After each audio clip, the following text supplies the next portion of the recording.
So we fabricate in this lab what are called solar photovoltaics. And most people have seen on rooftops solar panels.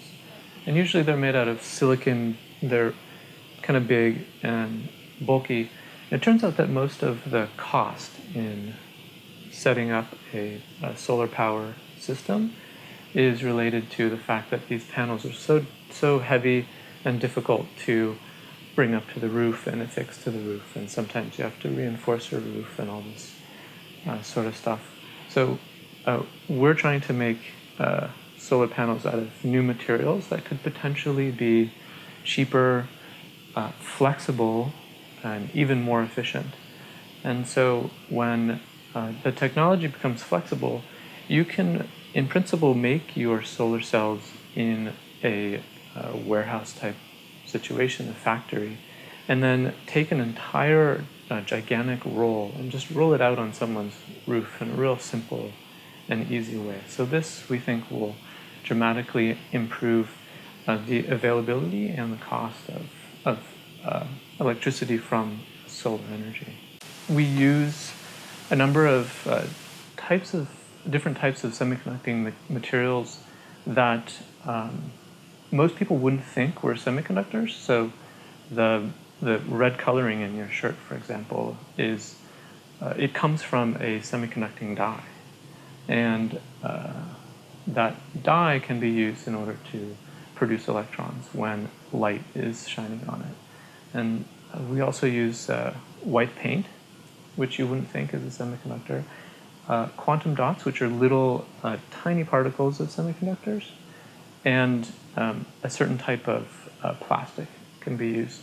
And we make solar cells out of all these different materials, and some of our solar cells have each one of those materials in them.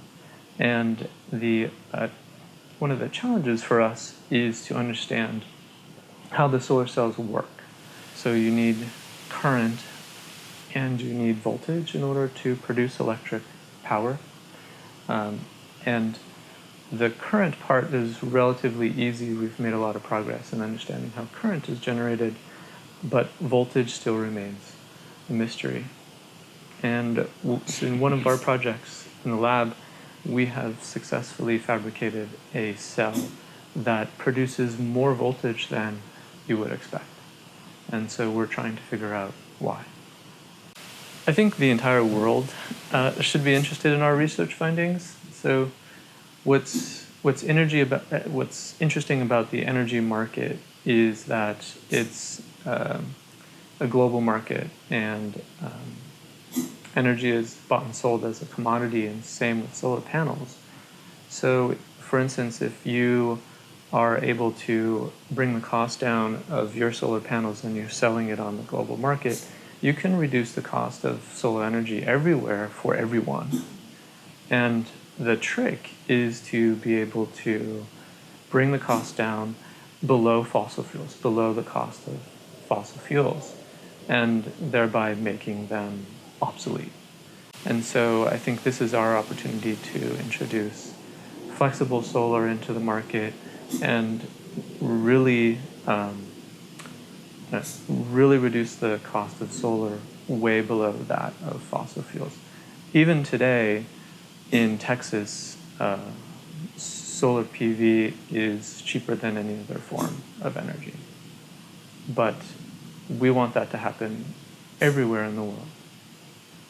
In physics, we pretty much teach every course in the curriculum, but I've developed a class on renewable energy for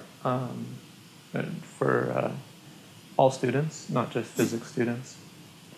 And in that course, we look into these questions of how much energy do we use as Americans, and in what ways do we use energy, and where does that energy come from, and what are the consequences of using energy in that way.